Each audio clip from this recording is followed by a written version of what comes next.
अच्छा, आज हम ये 3 टॉपिक डिस्कस करेंगे। एरोमेटिसिटी या aromatic hydrocarbon, anti aromatic hydrocarbon और इसके related MCQs. And next one मेरे पास होगा non aromatic hydrocarbon. Non aromatic hydrocarbon, ठीक है। इसको मैं शॉर्टकट ए से डिनोट करूँगा, एंटी एरोमेटिक डबल ए और नॉन एरोमेटिक एन ए से डिनोट करूँगा। क्लियर? अच्छा, इन तीनों में आप फ़र्क किस तरह करोगे? कंपाउंड में आप कंपैरिजन किस तरीके से करोगे कि ये एरोमेटिक है, एंटी एरोमेटिक है या नॉन एरोमेटिक है? तो इसके लिए देखो, यहाँ पे आपने कुछ रूल्स है इसके लिए, वो आपने याद रखने हैं। एरोमेटिक हाइड्रोकार्बन के लिए पहला रूल कि कंपाउंड जो है वो साइक्लिक होना चाहिए। Compound must be cyclic form, ठीक है। सेकेंड नंबर रूल्स, उस कंपाउंड में कंजुगेशन होनी चाहिए, कंजुगेशन। और जिस चीज़ में भी कंजुगेशन होगा सो इट्स मीन के इसमें रेजोनेंस भी पॉसिबल है। तो शॉर्ट में इस तरह कह सकता हूँ कि उस कंपाउंड में रेजोनेंस होगी। और रेजोनेंस कंजुगेशन का आपको पता किस तरीके से चलेगा, तो इसके लिए आप ये पॉइंट नोट कर दें कि अगर आपको अल्टरनेट पोजीशन पे डबल, सिंगल और डबल बॉन्ड मिल जाए, डबल, सिंगल एंड डबल, तो इट्स मीन कि ये कंजुगेशन है, उसमें रेजोनेंस होगी। अगर आपको अल्टरनेट पोजीशन पे डबल, सिंगल या इस पे नेगेटिव चार्ज हो, डबल, सिंगल एंड नेगेटिव, तो उसमें भी रेजोनेंस होगी, इसको भी हम कंजुगेशन कहते हैं। या अगर अल्टरनेट पोजीशन पे लेट सपोज डबल, सिंगल और या इस पे पॉजिटिव चार्ज हो, डबल, सिंगल, पॉजिटिव, तो उसमें भी रेजोनेंस होगा। या अल्टरनेट पोजीशन पे डबल, सिंगल और इसके साथ लोन पेयर हो, तो उसमें भी रेजोनेंस होगा। अच्छा, एक बात सुने, जब भी लोन पेयर कंजुगेशन में आता है, कल मैंने आपको वो 2 एग्जाम्पल बताए थे कि जब लोन पेयर कंजुगेशन में आता है तो वो रेजोनेंस में इन्वॉल्व होता है, याद है ना वो पायरोल वाला किस्सा। और जब लोन पेयर कंजुगेशन में नहीं आता तो वो रेजोनेंस में इन्वॉल्व नहीं होगा। लाइक अगर मैं पायराडीन देखूँ ना, तो पायराडीन में जो नाइट्रोजन का लोन पेयर है ना, ये कंजुगेशन में नहीं आ रहा, बिकॉज देखो डबल और डायरेक्ट लोन पेयर है, तो ये कंजुगेशन में नहीं है, तो ये रेजोनेंस में इन्वॉल्व नहीं होगा। लेकिन अगर मैं पायरोल देखूं तो पायरोल का जो नाइट्रोजन के साथ जो लोन पेयर है वो कंजुगेशन में आ रहा है, तो अब ये रेजोनेंस में इन्वॉल्व होता है। देखिए, double, single and lone pair, तो इट्स मीन कि जब भी एक लोन पेयर कंजुगेशन में आएगा तो वो रेजोनेंस में इन्वॉल्व होगा। और लास्ट वाला कि अगर आपको लेट सपोज इस तरह नजर आ जाए कि डबल, सिंगल और इस एलिमेंट के साथ अगर आपको एम्प्टी ऑर्बिटल नजर आ जाए, एम्प्टी ऑर्बिटल, तो उसको भी हम कंजुगेशन कहते हैं। अब एम्प्टी ऑर्बिटल से क्या मतलब है? लेट सपोज अगर आप BF3 का स्ट्रक्चर देखें ना, BF3 का, तो बोरान ने कितने बॉन्ड बनाए हैं? बोरान ने 3 बॉन्ड बनाए हैं, मीन इसके वैलेंस शेल में 6 इलेक्ट्रॉन हुए। अब 2 इलेक्ट्रॉन इसको चाहिए, तो इट्स मीन कि ये 2 इलेक्ट्रॉन बाहर से ले सकता है ना, एक लोन पेयर जो है वो ले सकता है। तो जब एक लोन पेयर ले सकता है, इट्स मीन कि इस बोरान के साथ एम्प्टी ऑर्बिटल मौजूद है, एम्प्टी ऑर्बिटल जो है वो मौजूद है। तो दैट्स वाई अगर आपको इनमें से कोई भी केस नज़र आ जाए तो इसको हम कंजुगेशन कहते हैं, इसमें रेजोनेंस होगी। तो ये इसका सेकंड रूल है। और थर्ड रूल के मुताबिक एवरी कार्नर जो है वो sp2 हाइब्रिडाइज होना चाहिए। और वो भी मैंने आपको कल तरीका बताया था कि sp2 हाइब्रिडाइजेशन किस तरह चेक करनी है। मीन या तो 3 सिग्मा बॉन्ड्स होंगे, 3 सिग्मा बॉन्ड, तो sp2 हाइब्रिडाइज होगा। या इस तरह भी हो सकता है कि अगर 2 सिग्मा बॉन्ड हो और एक इसके साथ क्या हो, वो लोन पेयर हो, तो वो भी sp2 हाइब्रिडाइज ही होगा ना। लेकिन शर्त क्या होना चाहिए कि lone pair must be localise होगा, इस तरह नहीं है कि ये रेजोनेंस में इन्वॉल्व होता है, तो ये भी sp2 हाइब्रिडाइजेशन में काउंट होगा। और लास्ट वाला रूल है कि ये हकल रूल को भी ओबे करेगा। हकल रूल मीन 4n+2 रूल। वो कह रहा है कि यहाँ पे जो पाई इलेक्ट्रॉन रेजोनेंस में इन्वॉल्व हो रहे हैं ना, वो इस रूल के मुताबिक होने चाहिए।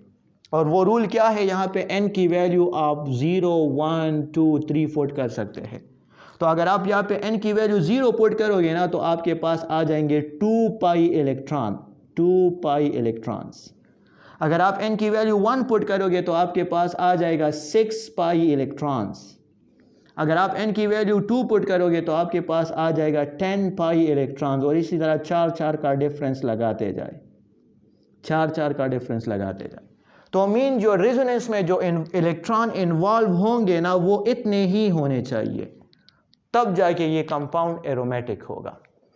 अच्छा, अब एंटी एरोमेटिक, इसमें पहला रूल भी दोनों का सेम है, कंपाउंड जो है वो साइक्लिक होना चाहिए, ओके। सेकेंड रूल भी दोनों का सेम है, कंपाउंड में कंजुगेशन होनी चाहिए। और थर्ड रूल भी दोनों का सेम है, हर एक कार्नर sp2 हाइब्रिडाइज भी होना चाहिए। लेकिन फोर्थ रूल जो है वो दोनों का डिफरेंट है। यह कह रहा है कि इलेक्ट्रॉन इस फार्मूले के मुताबिक होंगे, लेकिन एंटी एरोमेटिक में 4n के मुताबिक इलेक्ट्रॉन्स होंगे। और यहाँ पे n का नंबर आप 1 से स्टार्ट करें, 1, 2, 3 एंड 4 सो ऑन। तो अगर आप n की जगह 1 पुट करोगे ना, तो यहाँ पे आपके पास आ जाएगा 4 पाई इलेक्ट्रॉन्स। अगर आप 2 पुट करोगे तो 8, अगर आप 3 पुट करोगे तो 12, 16, 20 एंड सो ऑन। जो रेजोनेंस में इलेक्ट्रॉन इन्वॉल्व होंगे वो इतने होने चाहिए।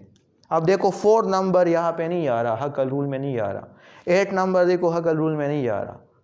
तो जस्ट ये फोर्थ वाले पॉइंट को अगर आप देखोगे तो अगर जो इलेक्ट्रॉन हकल रूल के मुताबिक हो वो एरोमेटिक होगा, अगर 4n के मुताबिक हो तो वो एंटी एरोमेटिक होगा।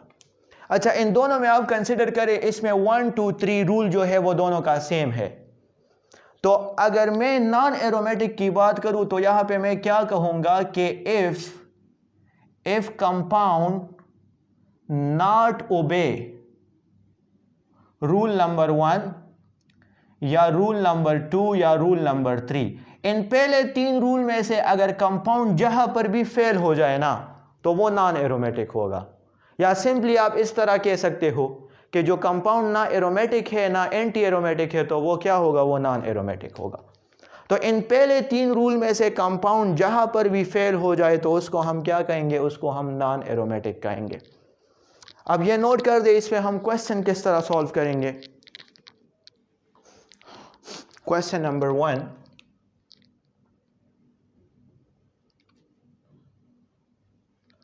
के कंपेयर अ कंपाउंड एरोमेटिक है या एंटी एरोमेटिक है या नॉन एरोमेटिक है। एक स्ट्रक्चर आपको गिवन होगा, उसमें आपने बताना है कि ये एरोमेटिक कंपाउंड है, एंटी है या नॉन एरोमेटिक है। ठीक है, तो चलिए एग्जाम्पल फर्स्ट को हम लिखते हैं। एग्जाम्पल फर्स्ट,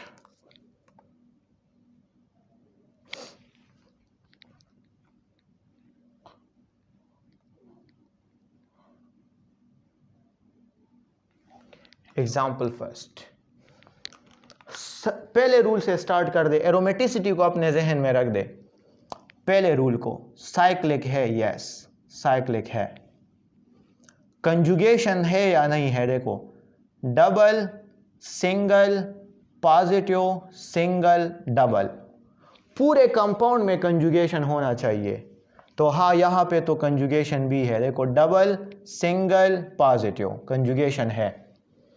तो जब कंजुगेशन होगा तो इट्स मीन के रेजोनेंस भी होगा, और जब कंजुगेशन होगा तो ये थर्ड रूल को भी ओबे करेगा, हर एक कार्नर sp2 हाइब्रिडाइज भी होगा, हर एक कार्नर sp2 हाइब्रिडाइज भी होगा। तो 4 रूल की तरफ आ जाए। अब इलेक्ट्रॉन निकाल ले कि कितने पाई इलेक्ट्रॉन है, कितने पाई है,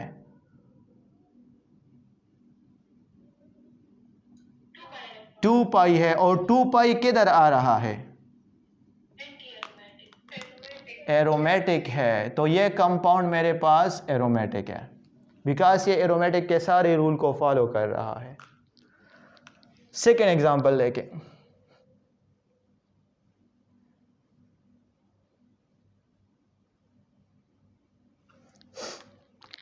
ओके, फर्स्ट नंबर बता रहे साइक्लिक है, यस, पहला रूल ठीक है। कंजुगेशन देखें, double single positive single double, okay, whole compound में कंजुगेशन है। जब कंजुगेशन होगा तो थर्ड रूल भी ओबे होगा, sp2 हाइब्रिडाइज भी होगा। पाई इलेक्ट्रॉन को देखे 2n2, तो पाई इलेक्ट्रॉन कितने हैं? 2 पाई इलेक्ट्रॉन है। क्या है कंपाउंड, एरोमेटिक और एंटी? एरोमेटिक है, कंपाउंड इज एरोमेटिक। नेक्स्ट देखें,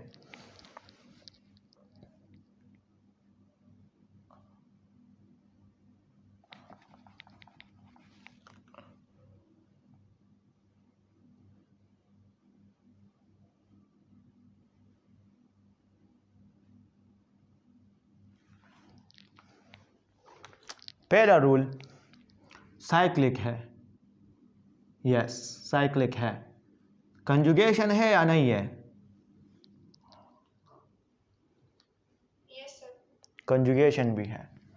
double single positive single double single, whole compound में कंजुगेशन है, तो मीन sp2 हाइब्रिडाइज भी फिर होगा।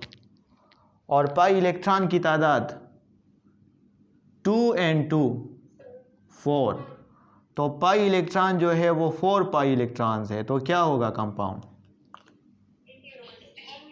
एंटी एरोमेटिक होगा। नेक्स्ट देखें,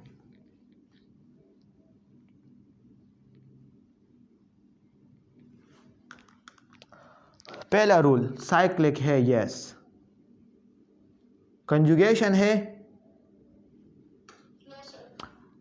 डबल सिंगल और सिंगल, देखो दो सिंगल, डबल सिंगल और सिंगल, तो इसको तो हम कंजुगेशन नहीं कहते ना, तो दैट्स वाई यहाँ पे सेकंड रूल फेल हो गया।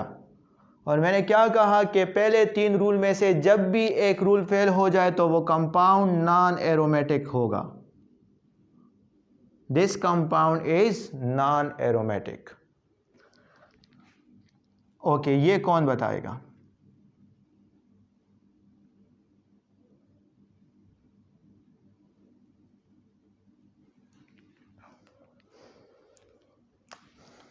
एरोमेटिक, एंटी या नॉन?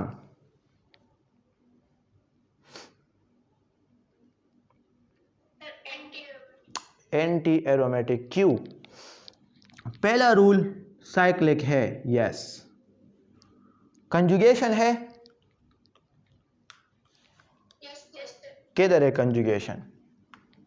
डबल सिंगल, ये क्या है?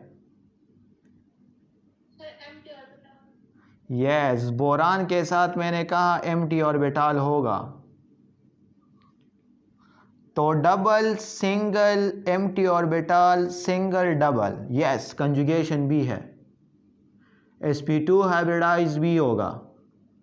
फोर्थ रूल की तरफ देखें, 2n2 4 इलेक्ट्रॉन्स हुए, 4 पाई इलेक्ट्रॉन्स हुए, तो ये 4 पाई इलेक्ट्रॉन किधर आ रहा है? वो तो एंटी एरोमेटिक में आ रहा है, so this compound is anti aromatic. Clear? Next देखें,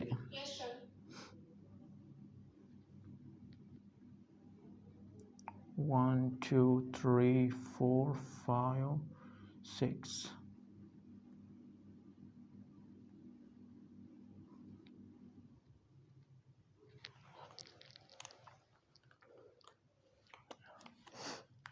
क्या है?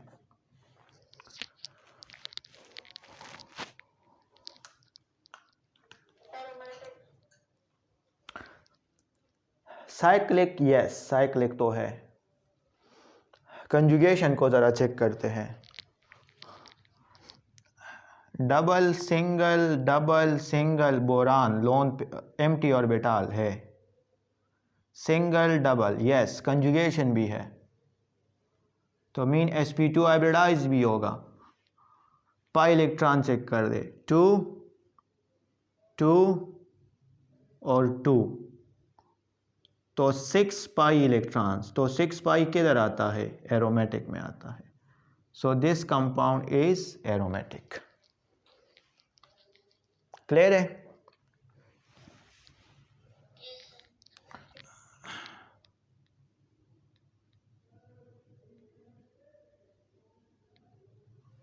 क्या है?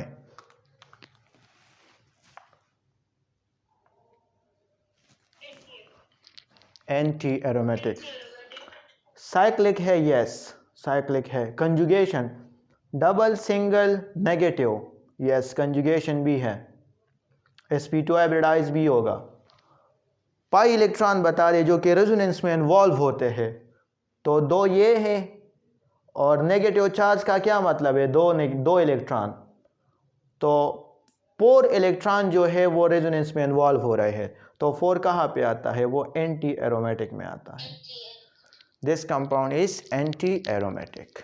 क्लियर?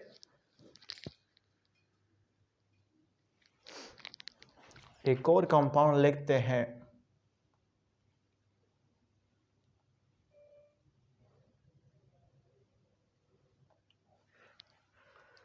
ये क्या है,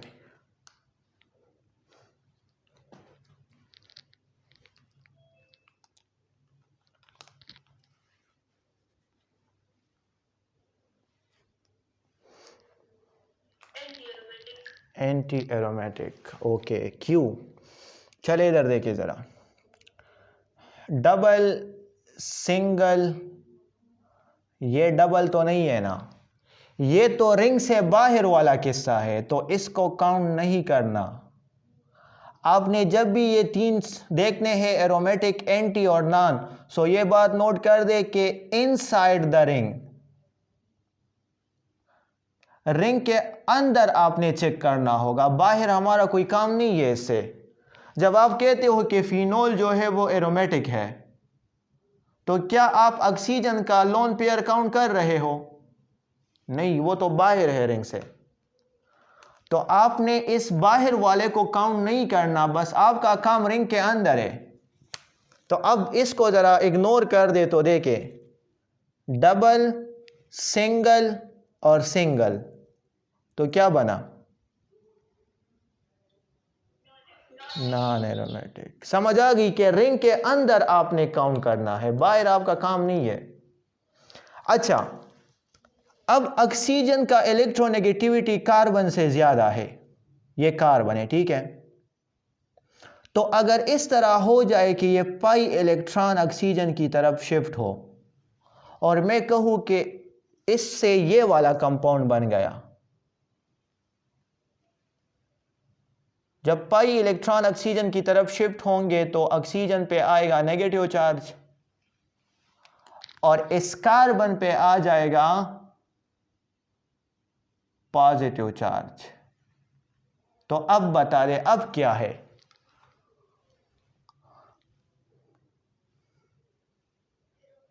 यस अब एरोमेटिक बन गया ना।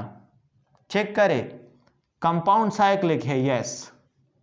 कंजुगेशन चेक करे, double single positive single double, conjugation भी है, तो मीन sp2 हाइब्रिडाइज भी होगा। और पाई इलेक्ट्रॉन देके 2, वो नेगेटिव चार्ज तो रिंग से बाहर है ना, तो उसको काउंट नहीं करना। रिंग के अंदर कितने हैं, रिंग के अंदर है 2 पाई इलेक्ट्रॉन्स, तो 2 पाई किधर आता है, वो एरोमेटिक में आता है। ये एग्जांपल क्लियर है? क्या? ओके, यस यस, ओके बताता हूं। उसमें भी हम ऑक्सीजन को क्यों काउंट करते हैं, फ्यूरेन।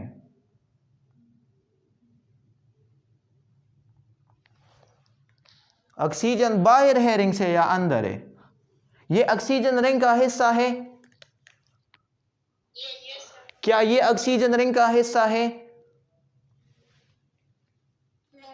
तो समझ आई अब,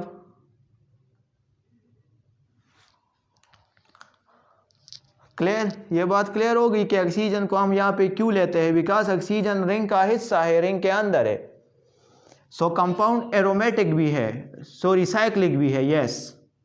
कंजुगेशन देके डबल, सिंगल और लोन पेयर, कल मैंने बताया था कि सिर्फ और सिर्फ एक लोन पेयर रेजोनेंस में इन्वॉल्व होता है। अगर कंजुगेशन में है double single lone pair, single double, conjugation भी है, sp2 हाइब्रिडाइज भी है। फोर्थ, पाई इलेक्ट्रॉन देखो 2 2 और 2, ये वाला लोन पेयर काउंट नहीं करना, बिकॉज वो वाले पाई इलेक्ट्रॉन काउंट करने हैं जो कि रेजोनेंस में इन्वॉल्व हो रहे हैं, तो ये वाला तो नहीं हो रहा। तो 2 2 एंड 2 कितने हो गए, वो 6 पाई हो गए। So that's why compound is aromatic.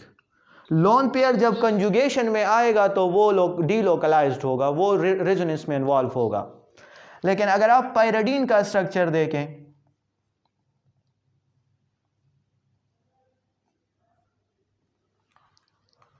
तो अब कंपाउंड साइक्लिक है, यस। कंजुगेशन देखें डबल सिंगल डबल, क्या ये लोन पेयर इन्वॉल्व हो रहा है कंजुगेशन उसमें, रेजोनेंस में?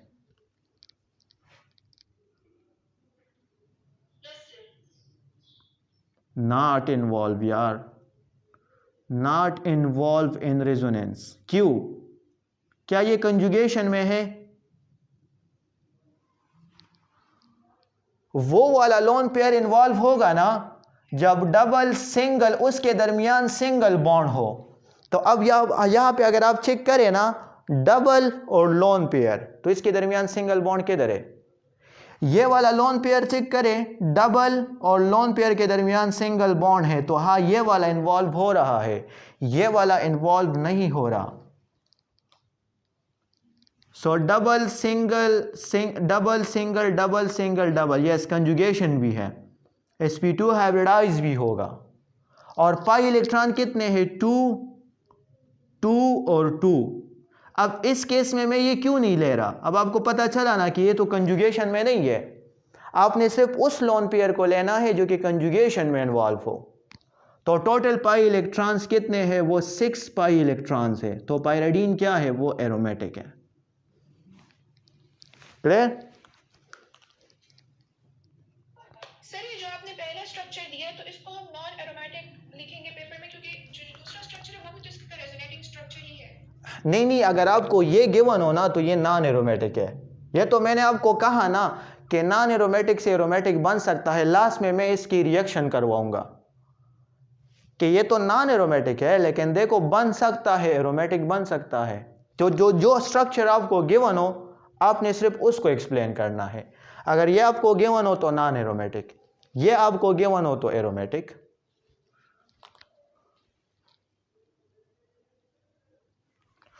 पॉइंट नंबर 2 को नोट कर दे इसमें, कंपेयर स्टेबिलिटी। आपसे स्टेबिलिटी का पूछ सकते हैं। सो ये एक्सपेरिमेंटली प्रूफ ऑर्डर है कि एरोमेटिक सबसे ज़्यादा स्टेबल होगा, उसके बाद नॉन एरोमेटिक होगा और सबसे लास्ट में एंटी एरोमेटिक। ये स्टेबिलिटी ऑर्डर है, this is experimentally.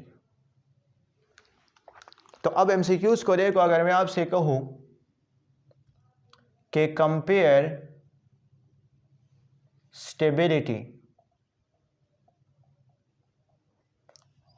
Of the following, तो ये बाकी सारे क्वेश्चन आप तब सॉल्व कर सकते हो जब आपको एरोमेटिक, एंटी और नॉन एरोमेटिक के दरमियान डिफरेंशिएट कर सकते हो।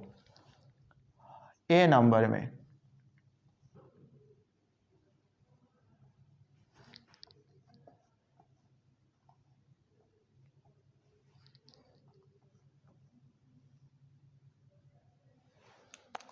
इन तीनों में स्टेबिलिटी ऑर्डर।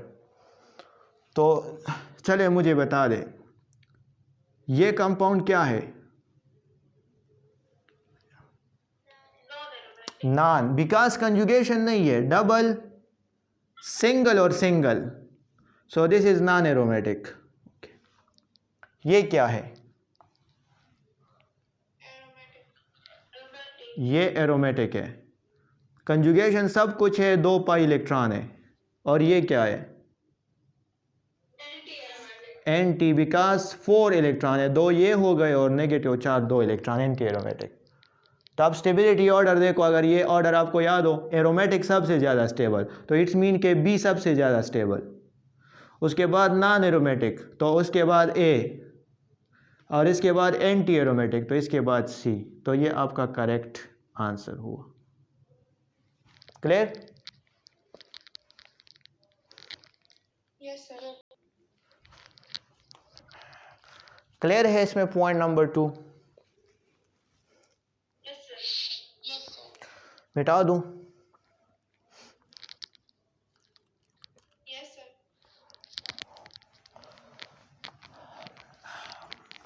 अब इसमें तीसरा क्वेश्चन इस तरह आ सकता है कि अगर मैं आपसे पूछूं एसिडिटी स्ट्रेंथ का, एसिडिटी स्ट्रेंथ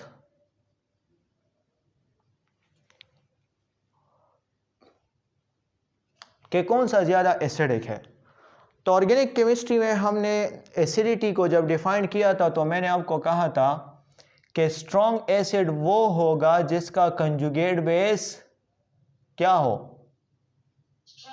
स्टेबल हो, स्ट्रॉन्ग नहीं हो, जिसका कंजुगेट बेस स्टेबल हो, मतलब कंजुगेट बेस नेगेटिव चार्ज जिस पे स्टेबल हो वो स्ट्रॉन्ग एसिड होगा। तो क्या मैं इसको इस तरह लिख दूं कि acidity is directly proportion to stability of conjugate base? ये बात ठीक होगी? जितना कंजुगेट बेस स्टेबल रहेगा, जितना कंजुगेट बेस स्टेबल रहेगा उतना वो स्ट्रॉन्ग एसिड होगा। तो acidity is directly proportion to stability of conjugate base. Clear? अच्छा, अब क्वेश्चन को देखें। क्वेश्चन को लेके आपको लिखा है कि कंपेयर the acidity strength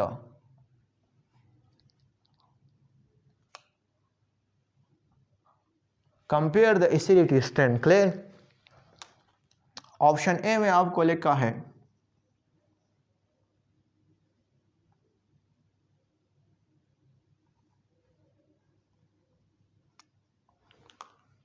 ये वाले हाइड्रोजन की एसिडिटी बतानी है कि इसमें कौन सा हाइड्रोजन स्ट्रॉन्ग एसिडिक है।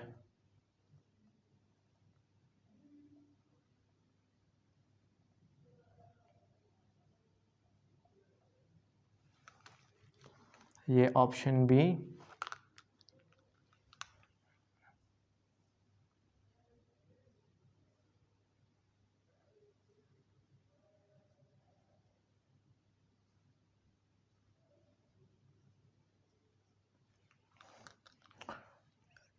वन ए बी सी कौन सा ज़्यादा इसमें एसिडिक होगा। सो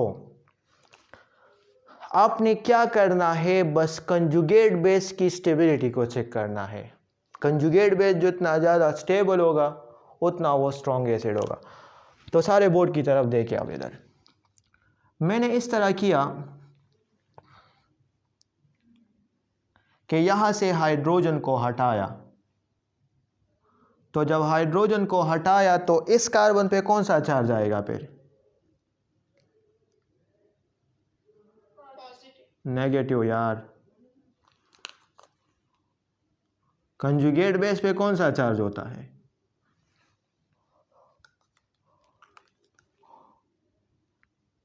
हाइड्रोजन जब रिलीज होगा तो नेगेटिव चार्ज आएगा ना।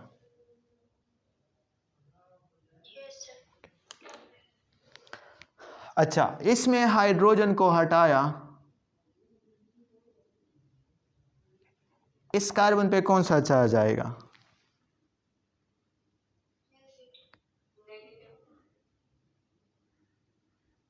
इस कार्बन पर भी नेगेटिव आया, और नेगेटिव चार्ज को हम कंजुगेट बेस कहते हैं।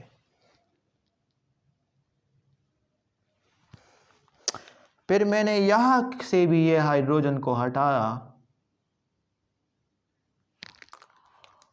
और इस वाले पे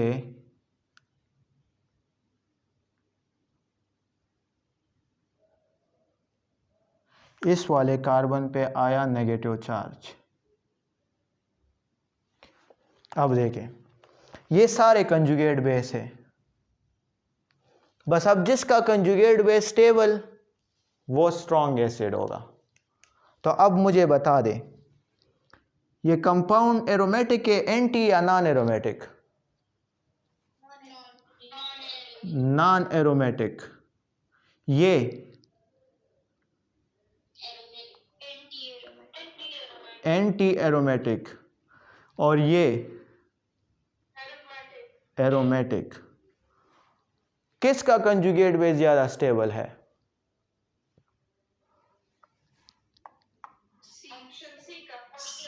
सी का ज्यादा स्टेबल है, बिकॉज स्टेबिलिटी ऑर्डर इससे पहले मैंने क्या कहा? एरोमेटिक, फिर नॉन एरोमेटिक और फिर एंटी एरोमेटिक। तो सी का कंजुगेट बेस ज्यादा स्टेबल है, तो stability of conjugate base is directly proportion to acidity. तो सबसे स्ट्रॉन्ग एसिड कौन सा हुआ?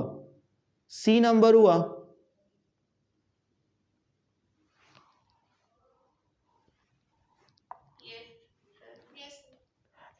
इन दोनों में कंजुगेट बेस किसका स्टेबल है?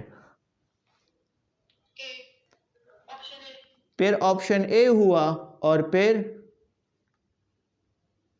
सो दिस इज द, ये हमारे पास क्या है? ये हमारे पास एसिडिटी ऑर्डर हुआ। क्लियर? ये एसिडिटी ऑर्डर हुआ। बस हाइड्रोजन को हटा दें, अगर कोई नेगेटिव चार्ज एरोमेटिक बन रहा है तो वो सबसे ज़्यादा स्टेबल होगा, फिर नॉन एरोमेटिक और फिर एंटी एरोमेटिक।